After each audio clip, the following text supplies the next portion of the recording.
프랑스에 같은 동시대에 알버트라고 하는 두 인물이 있었습니다. 한 사람은 알버트 까미라고 하는 사람이고 또 한 사람은 알버트 슈바이처라고 하는 사람입니다. 아마 잘 아실 겁니다. 까미는 이방인 그리고 반항적인 인간 그리고 오해, 계엄령 이런 책들을 내서 유명해진 사람이고요.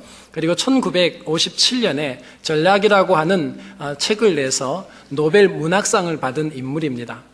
슈바이처는 우리가 잘 아는 대로 그는 신학자요, 또 음악가요, 또 철학가요, 또 의사입니다. 그는 프랑스 식민지인 가봉에 가서 원시림 속에 병원을 짓고 거기에는 흑인들, 원주민들을 돌보는 삶을 살게 되었고 그로 인해서 1952년에 노벨 평화상을 수상한 사람입니다.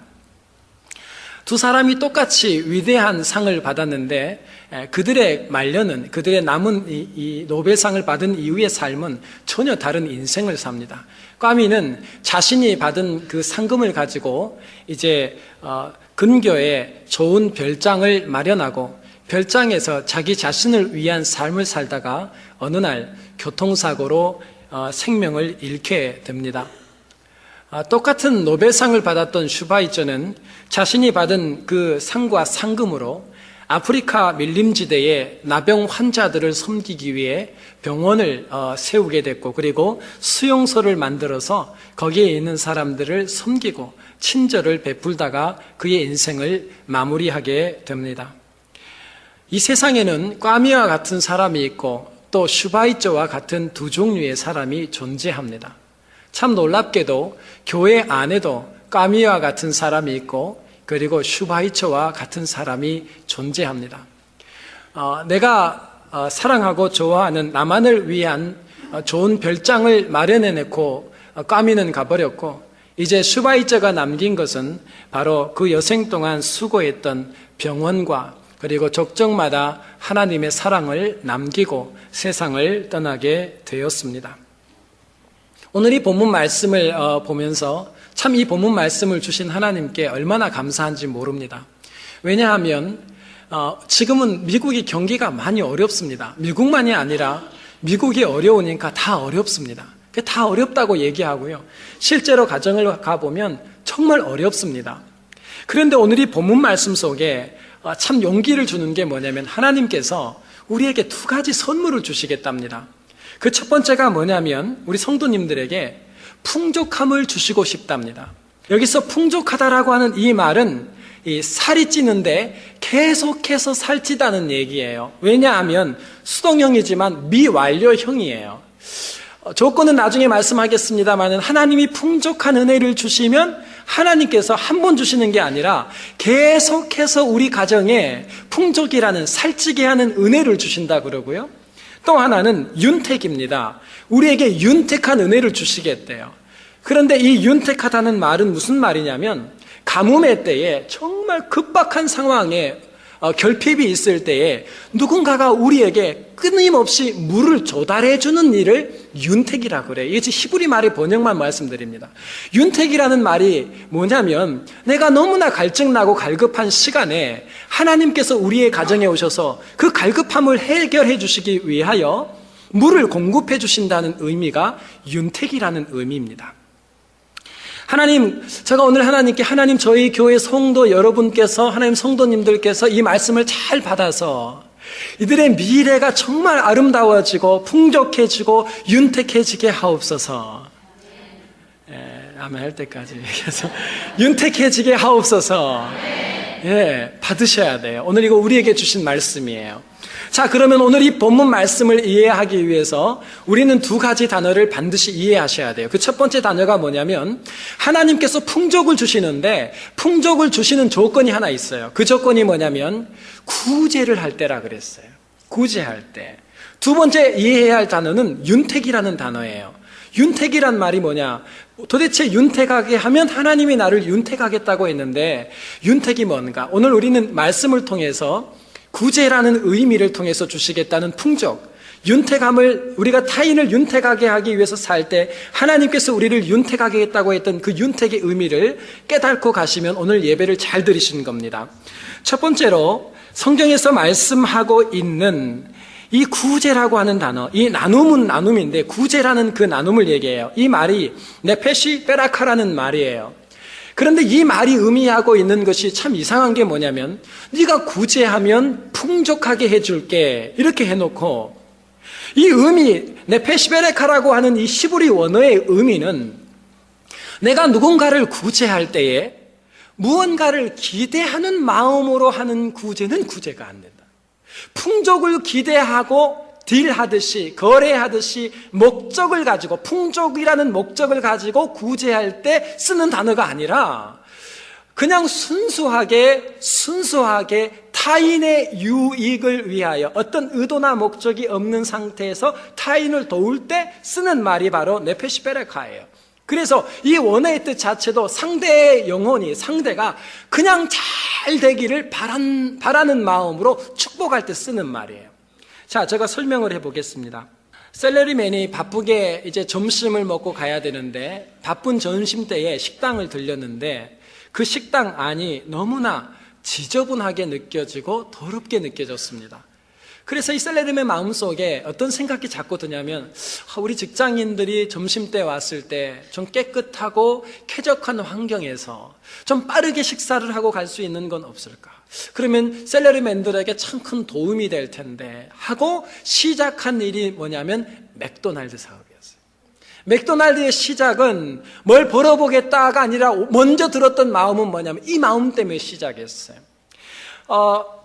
회사의 중견 간부가 가족들을 데리고 여행을 떠났습니다. 그런데 여행지 가는 곳마다 호텔이 너무 비싼 거예요. 그러면 힘들고 어려운 경제적으로 어려운 사람들은 호텔에서 잠을 잘 수 없을 텐데 그분들이 좀 편하게 쉴 수 있는 공간은 없을까 하고 시작한 것이 뭐냐면 할러데이인이에요. 오늘 이 말씀이 무슨 얘기를 하냐면 돈을 목적으로 하고 풍족을 얻어내기 위한 목적이 아니라 그 마음이 순수하게 누군가에게 도움을 주고 누군가에게 편의를 제공하고 누군가를 섬기기 위한 마음으로 네페시 베레카 그렇게 구제할 때에 하나님께서 풍족을 주시겠대요. 어떤 풍족이냐면 계속해서 살을 더해 주시는데 미완료형이에요. 한 번 주는 게 아니라 계속해서 공급을 해주겠대요. 미국의 29살 유명한 야구 선수가 지금으로부터 4년 전에 한 할머니가 야구 선수인 이 청년에게 다가왔습니다. 뭐라고 얘기를 하냐면 자기에게 땅이 있는데 그 땅이 50에이크나 되는 땅이에요. 그런데 이 땅은 농사도 지을 수 없고 가축을 먹일 수 있는 풀이 이런 땅들이 아니고 버려진 황폐한 쓸모없는 땅인데 이제 나이를 많이 먹었으니까 이 땅을 정리하고 그 돈으로 자기도 쓰고 좋은 일을 하고 싶은데 땅을 좀 사달라고 얘기를 했습니다. 이 야구 선수가 생각해 보니까 50에이커나 되는 땅이지만 쓸모없는 땅이에요. 그런데 그 청년의 그분의 마음속에 무슨 생각이 드냐면 이 어르신을 좀 도와야 되겠다, 좀 친절을 베풀어야지 하는 마음으로 그냥 그 땅을 5만 불에 사줬어요. 그 땅을 사놓고 야구 선수가 어느 날 그 땅을 한번 가보았습니다. 그 땅을 가서 이렇게 보는데 농사를 지을 수 있는 땅도 아니고 가축을 먹일 수 있는 땅은 더 아니에요. 그런데 이상한 게 하나 있어요. 돌이 이상해요. 그래서 전문가를 불러다가 이 돌을 조사를 시켰어요. 조사를 시켰는데 그 돌이 무슨 돌이었냐면 고심이라는 돌이에요. 이 돌은 전 세계에서 가장 아름다운 광경을 연출하는 돌들 중에 하나로 유명해요. 그런데 그 돌이 1톤에 약 몇백 달러에 팔려요. 그런데 50에이커 안에 들어있던 그 돌의 양이 무려 2,400만 톤이나 되었습니다. 아시죠? 저 이런 거 나오면 계산하잖아요. 시가로 계산을 해보니까 미국 달러로 20억 달러가 넘고요. 그 다음에 한국 돈으로 2조 원이 넘습니다. 우리는 이런 이야기를 들을 때 그렇게 마음이 아파요. 왜 우리 동네에는 그런 할머니가 안 계시는지 모르겠어요. 이분이 투자하겠다고 산 땅이 아니에요. 이익을 보겠다고 한 게 아니에요. 무슨 목적이 있어 산 게 아니에요. 그냥 할머니에게 친절을 베풀기 위해 산 거예요. 이걸 뭐라고 그래요? 네페시 베레카라고 해요. 목적이 없어요. 이것을 통해서 이익을 보겠다는 게 아니라 그분을 돕기 위해서 했어요. 친절을 베풀기 위해서 했어요. 그런데 그 다음 돌아오는 것이 하나님의 손길이 오는데 끊임없이 하나님께 살을 채워주시는 풍족함이 내게 온다 할 때 쓰는 말이에요. 자, 그런데 이 단어에 또 한 가지 의미가 있습니다. 아, 그렇게 순수한 마음으로 구제해야 되구나. 또 하나는 뭐냐면 이 단어 속에 있는 의미가 한쪽 부분을 쪼개어 내어준다라는 뜻이 있습니다. 내 거예요. 내 거가 이게 쪼개지는 거예요. 떨어져 나가서 상대에게 갔어요. 그러니까 나는 뭐를 받냐면 아픈 거예요. 구제가 뭐예요? 내가 손해보는 거예요. 내가 말로 얼마든지 도울 수 있습니다. 그걸 구제라고 안 하지요. 왜? 구제라고 하는 그 말의 의미는 내 소유가 떨어져 나가는 것이에요. 내 소유, 시간이든 물질이든 기술이든 내가 가지고 있는 소유가 떨어져 나간 상태를 바로 구제라고 얘기합니다. 그래서 구약에 쓰인 이 단어가 신약의 이 구제라는 말이 메타디돔이라는 헬라어가 사용되는데 이 단어가 어디에 쓰였냐면 이런 데 쓰였어요. 세례 요한이 요단강에서 외칩니다. 회개하라 천국이 가까웠노라. 그러고 하는 말이 회개에 합당한 열매를 맺어라. 물어봅니다. 백성들이 도대체 회개에 합당한 열매가 뭡니까? 물었더니 뭐라고 세례 요한이 대답을 하냐면 옷이 2벌 있는 자는 그 옷 한 벌을 가난한 자들에게 나누어 주라고 그래요. 옷 없는 자에게 나누어 주라고 그래요.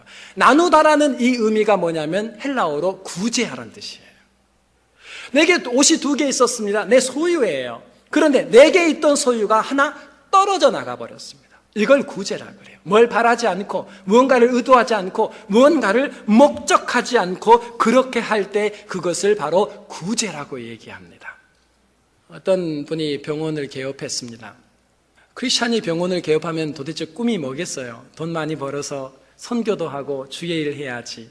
이 마음 아니겠어요? 그분도 똑같은 마음이었어요. 그래서 의사 5분과 함께 병원을 시작했습니다.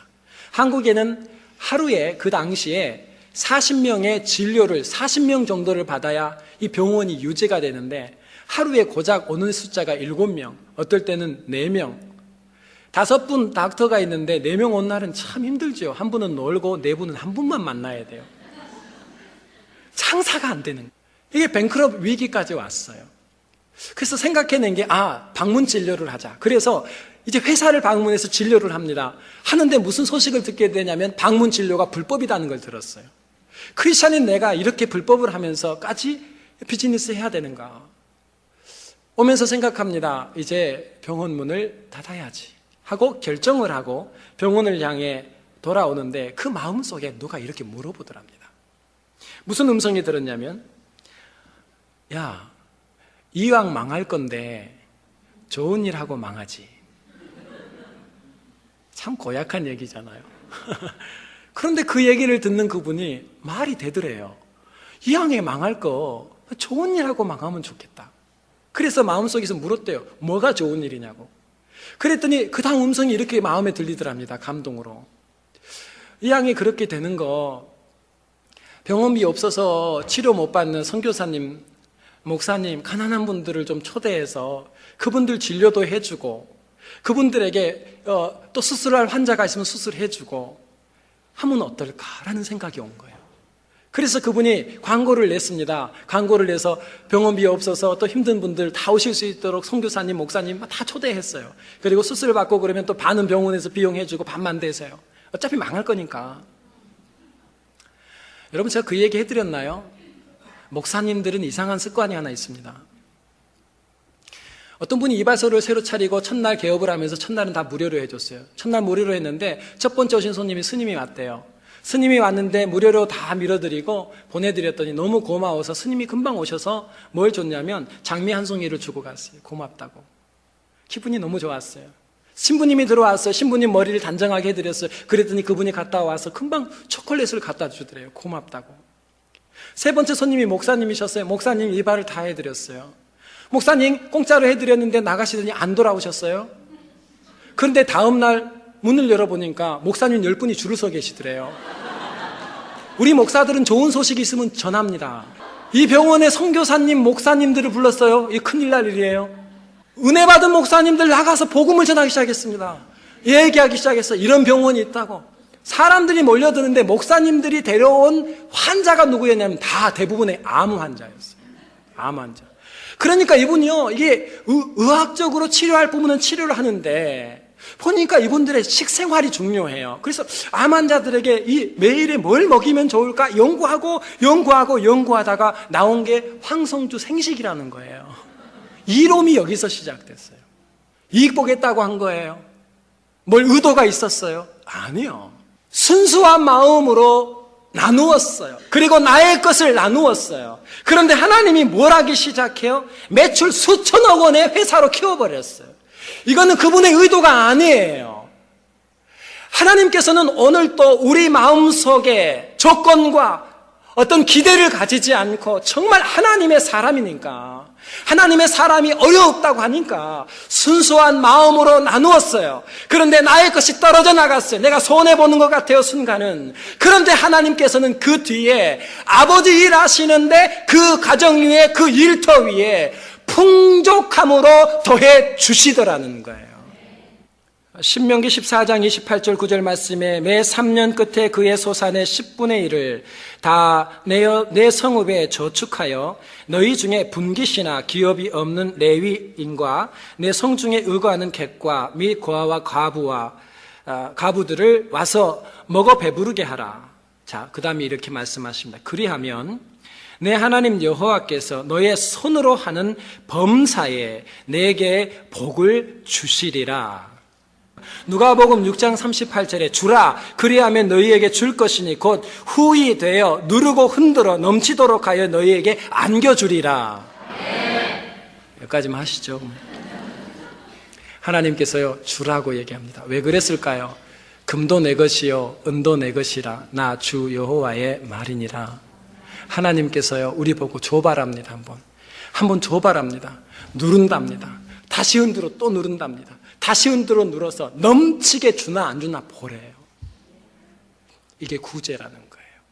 두 번째는 오늘 이 본문 말씀 속에 이렇게 얘기합니다. 네가 타인을 윤택하게 해주면 내가 네 윤택하게 해줄게. 도대체 윤택이 뭘까요? 이 윤택이라고 하는 히브리 말의 원형은요 라와라고 하는 단어를 사용합니다. 이 단어가 뜻하는 것이 구제와 같았다면 구제와 윤택을 이렇게 덩달아 쓰지를 않죠. 의미가 다르기 때문에 그래요. 윤택이라고 하는 이 라와라고 하는 이 말이 의미하는 것은 뭐냐면 이런 의미입니다. 자, 갈증이 나는데 급한 갈증입니다. 급하게 갈증이 났습니다. 급한 결핍이 있습니다. 급한 궁핍이 생겼습니다. 그때 라와라고 하는 말은 그때 물을 충분히 데워준다라는 뜻입니다. 이게 뭐냐면 윤택이라는 말이에요. 윤택이 뭔가 오늘 내 이웃 중에 급한 사람이 있대요. 급히 목마른 사람, 급한 결핍, 급한 부족을 느끼는 사람이 있대요. 그 급한 사람에게 가서 물을 좀 데워주래요. 그러면 니는 그 사람 되고 나는 네가 급할 때, 네가 갈증 날 때, 네가 가랄 때에, 네가 부족할 때, 네 인생의 결핍을 느낄 때에 내가 너에게 물을 대줄게 이 말이에요. 이 말이 무슨 얘기인지 제가 쉽게 말씀드릴게요. 록펠러가 33세에 백만장자가 됐습니다.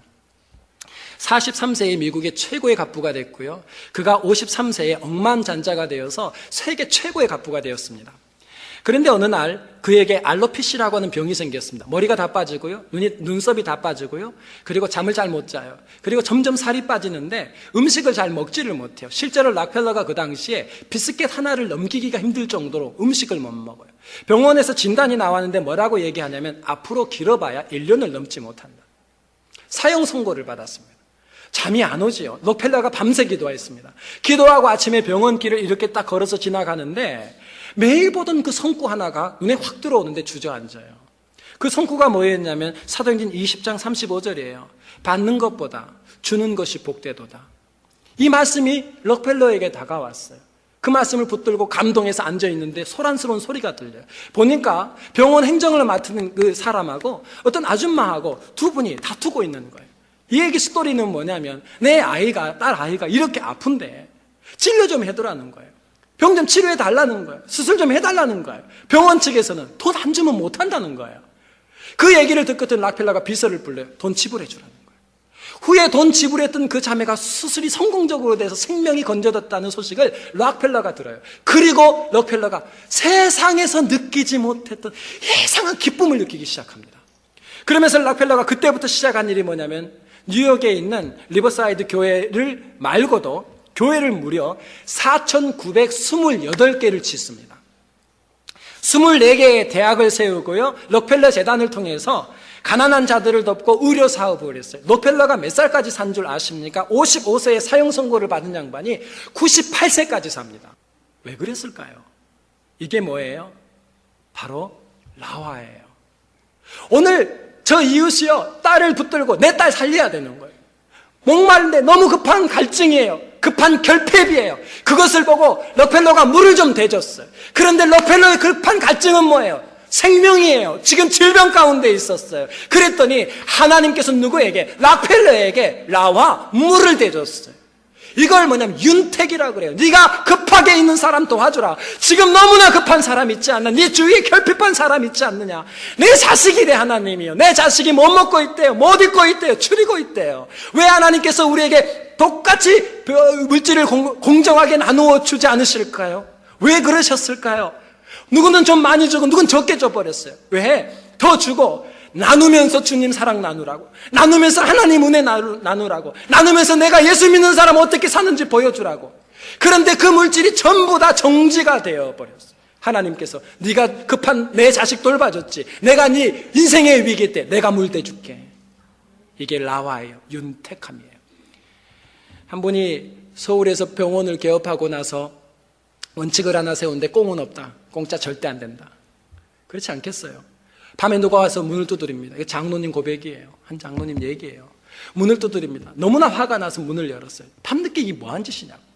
그랬더니 아버지가 아들을 끌어안고 왔는데 애가 죽어가고 있어요. 안 된다는 거예요.